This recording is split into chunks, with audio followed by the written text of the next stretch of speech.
Today we're going to be studying one chapter and one poem. The name of the chapter is The Summit Within, and the name of the poem is The Schoolboy. So let's start with the chapter The Summit Within. Major H.P.S. Ahluwalia was a member of the first successful Indian expedition to Mount Everest in 1965. How did he feel when he stood on the highest point in the world? Let us hear his story in his words. Climbing the summit and then the more difficult task of climbing the summit within.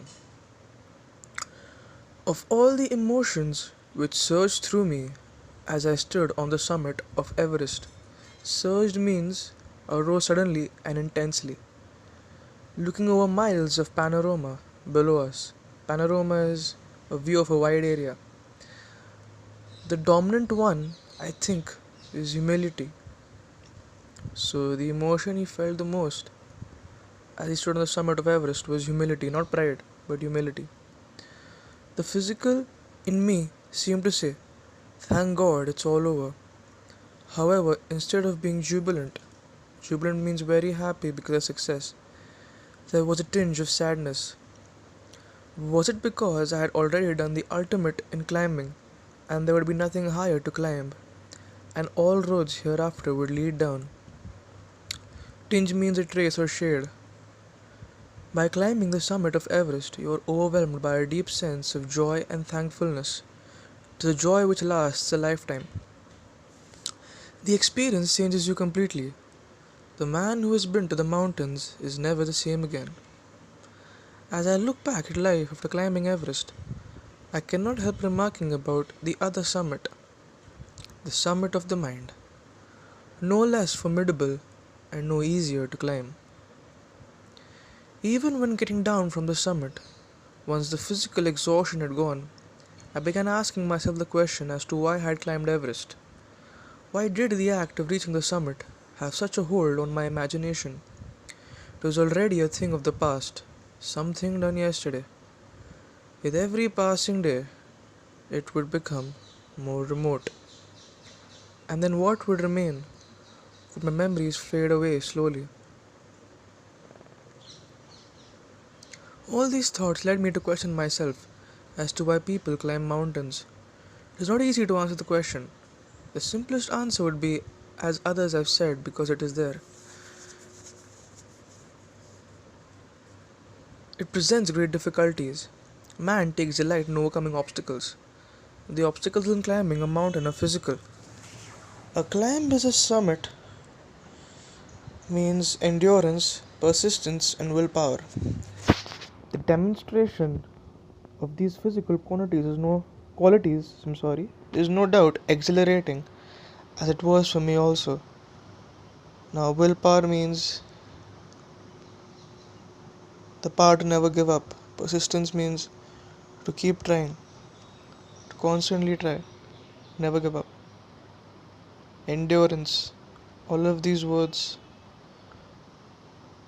are very important for a man to climb these mountains.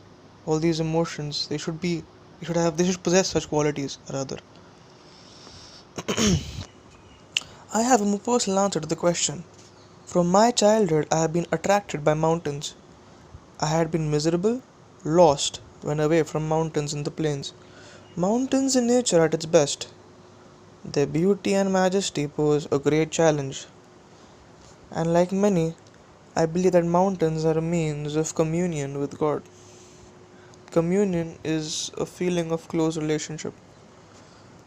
Once having granted this, the question remains, why Everest? Because it is the highest, the mightiest, and has defied many previous attempts. It takes the last ounce of one's energy.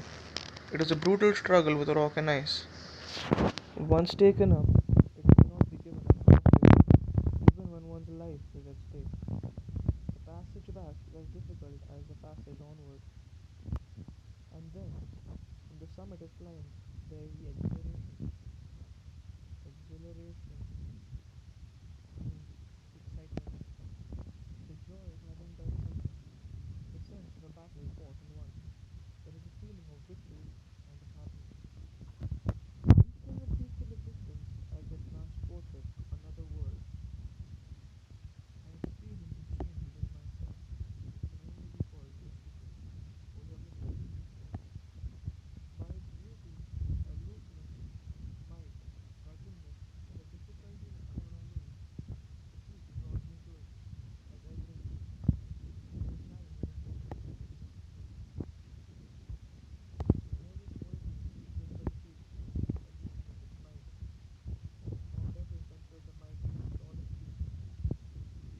And always, if you'll go back in the past, most men are drawn by the most difficult challenges. They want to overcome the most difficult challenges because they want to prove themselves or they want to prove something to themselves.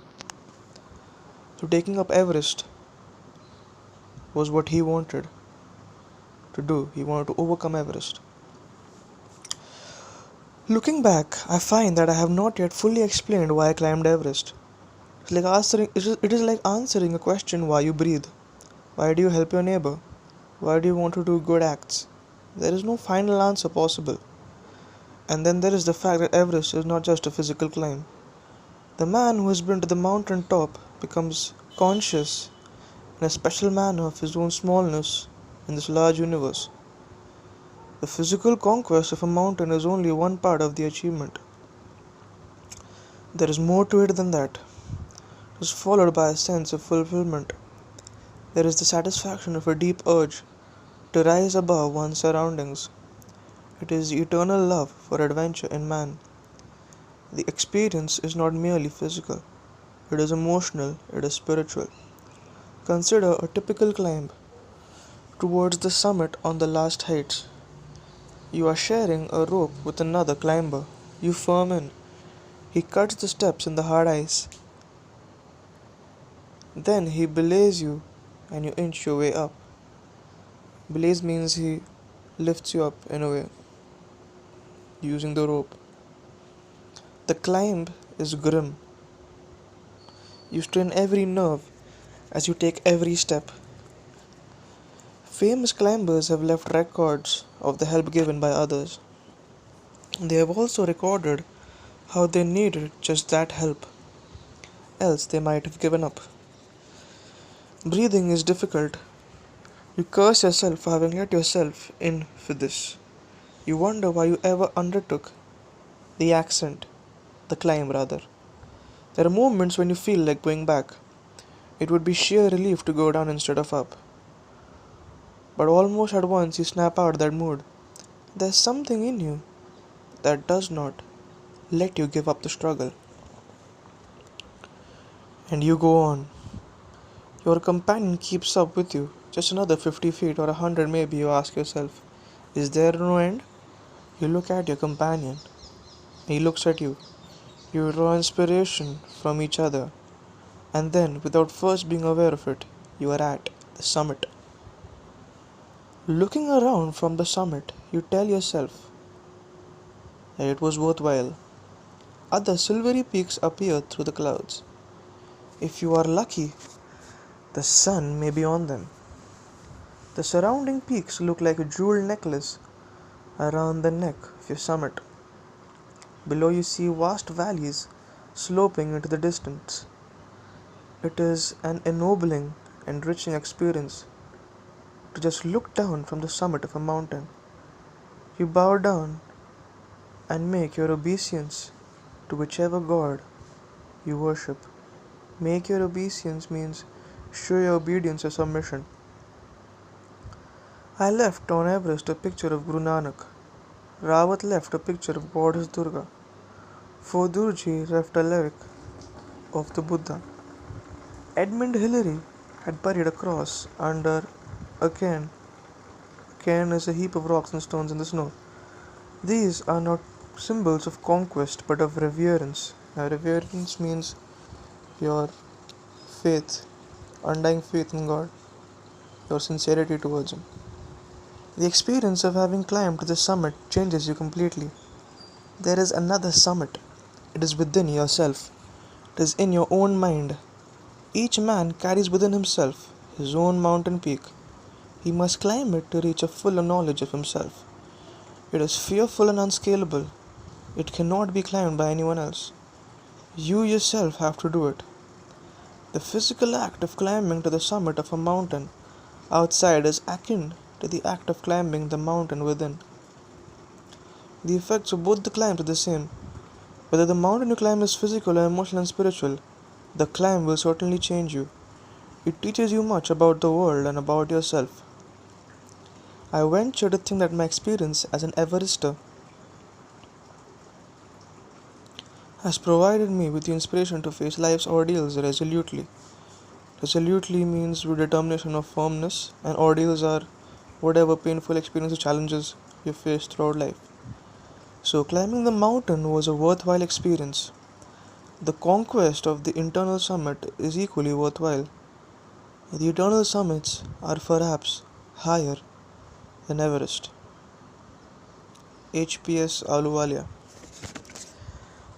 So, what he's trying to say through his own life experience is that when you climb up that mountain, when you're taking up that massive challenge, you climb up the mountain, and once you overcome it, you overcome two summits. One is the mountain itself, physical, and the other is the abstract mountain within yourself. When you overcome all of the self doubts you had as a person, and when you reach at that height, you are a completely different person. You have that confidence, that that feeling of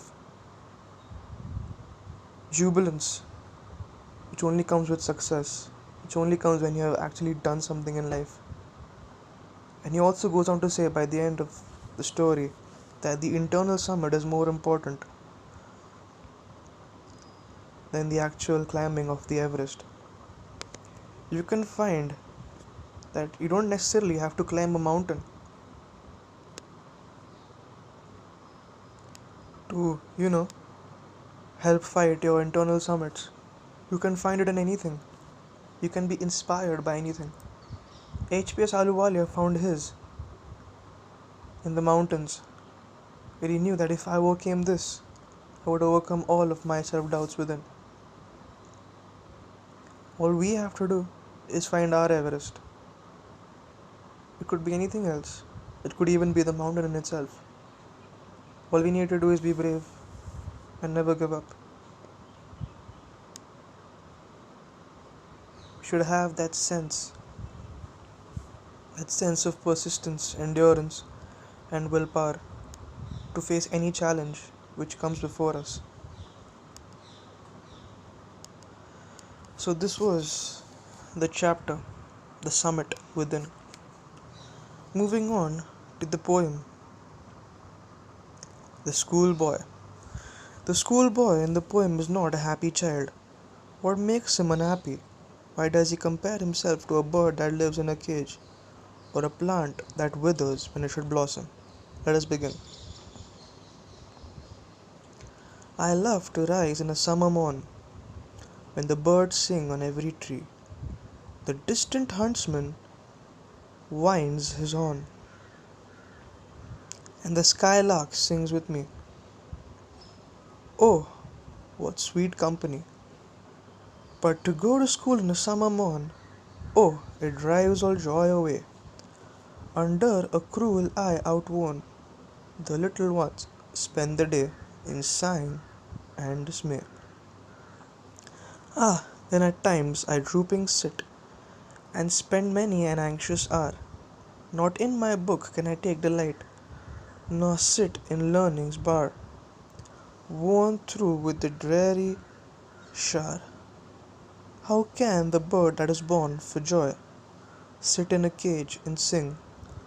How can a child, when fears annoy, but droop his tender wing, and forget his youthful spring? O father and mother, if birds are nipped, and blossoms blown away, and if the tender plants are stripped of their joy in the springing day, by sorrow and care's dismay, how shall the summer arise in joy, or the summer fruits appear? A poem by William Blake. Over here, nipped means to nip something in the bud, is to destroy at an early stage of its development. Stripped means stripped. Plants stripped of joy over here means if joy is taken away from plants. So, what the poem, The Schoolboy, is trying to say, the message is trying to put out, is that the boy in the poem, whenever he goes to school in the summer,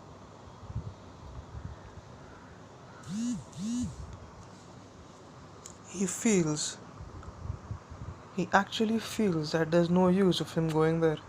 He feels that when there are birds chirping out, when it's such an pleasant atmosphere, such a healthy environment outside for a kid to play, for a kid to grow.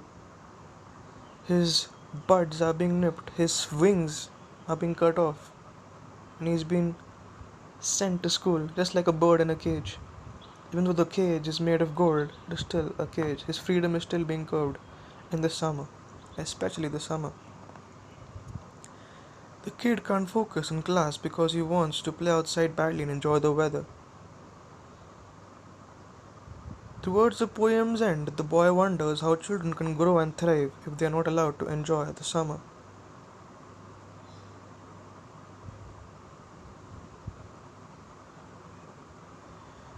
Even when he is in the class, he can't pay attention to what's being taught because he's so busy wondering what I would have been rather been doing, what would I have been rather playing at the moment.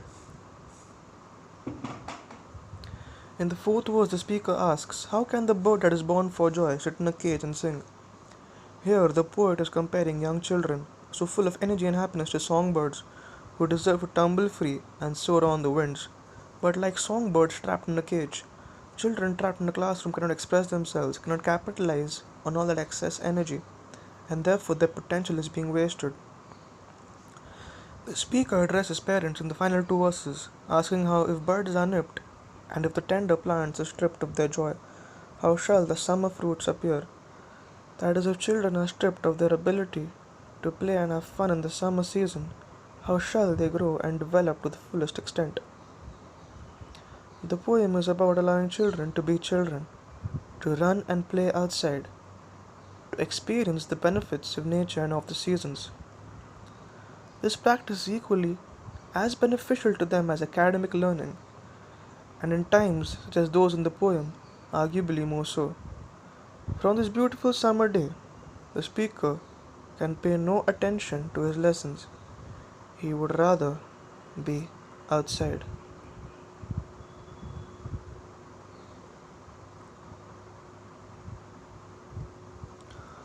Also, over here, there's this word that has been used, which I'm pretty sure you all don't know the meaning of. The word skylark. Now, skylark over here means a farmland, an open country. So over here, the skylark has been mentioned over here.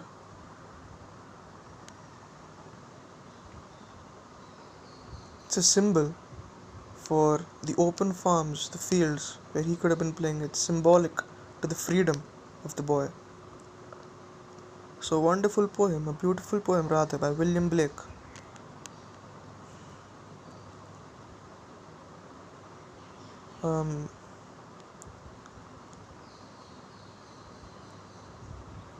So these were the two lessons we were going to do today. The Summit Within, which was a chapter by H.P.S. Ahluwalia, and this was the poem The Schoolboy by William Blake.